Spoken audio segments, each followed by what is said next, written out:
વિદ્યાર્થી મિત્રો, આપણે વાત કરીએ છીએ શક્તિ સંચાલનના સંસાધનો. એમની અંદર કોલસો જોયું, ખનિજ તેલ જોયું.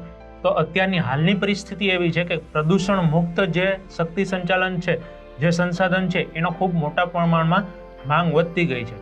કારણ કે અત્યારે ખનિજ તેલ અને કોલસો એ છે એ બહુ જ મોંઘું થઈ ગયું છે. એની માત્રા મર્યાદિત છે, જેથી કરીને અત્યારે આપણે કુદરતી વાયુ ઉપર ડિપેન્ડેડ વધુ વાહનો છે એ જોઈએ છે. અત્યારે માર્કેટની અંદર આવવા માંડ્યા છે, જેથી કરીને આ એક એવા પ્રકારનું ખનિજ સંસાધન છે કે જેના દ્વારા આપણે પ્રદૂષણ મુક્ત શક્તિ સંચાલનના સંસાધનનો ઉપયોગ કરી શકીએ છીએ. કુદરતી વાયુ એ ખનિજ તેલની સાથે સંલગ્ન હોય છે. ખનિજ તેલને જ્યારે શુદ્ધિકરણ કરવામાં આવે છે ત્યારે એ એની સંલગ્ન હોય છે. તેમાંથી ખનિજ તેલમાંથી તે છૂટો પડીને બહાર નીકળે છે. તેનો આપણે સંગ્રહ કરીએ છીએ અને ઉપયોગ કરીએ છીએ.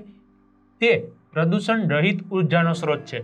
ખનિજ તેલ, પેટ્રોલ, ડીઝલ, કેરોસીન, આનો ઉપયોગ કરો, એનું દહન કરો તો એમાંથી હજી કાર્બન ડાયોક્સાઇડ વાયુ નીકળે છે, ઝેરી વાયુ નીકળે છે. પણ આ જે કુદરતી વાયુ છે એનું દહન કરવાથી એમાંથી કોઈ પણ જાતનું પ્રદૂષણ ફેલાતું નથી. જેથી કરીને આવનાર દિવસોની માંગ ગ્લોબલ વોર્મિંગની હિસાબે આપણે કહી શકીએ કે કુદરતી વાયુની માંગ છે એ ખૂબ જ પુષ્કળ પ્રમાણમાં રહેશે અને તમામ વાહનો છે એ સૌર ઉર્જાથી કે કુદરતી વાયુથી ચાલતા જોવા મળશે. અમુક દેશ છે એણે તો હવે ખનિજ તેલનો ઉપયોગ પણ સાવ તદંતર પ્રતિબંધ કરી દીધું છે. એ લોકો છે એ સૌર ઉર્જાથી ચાલે અને કુદરતી વાયુથી ચાલતા વાહનો છે એ હવે લઈ આવ્યા છે. જેથી કરીને એના દેશની અંદર પોલ્યુશનની જે તે કંઈ સમસ્યા હતી એ પ્રોબ્લેમ બંધ થઈ ગઈ છે.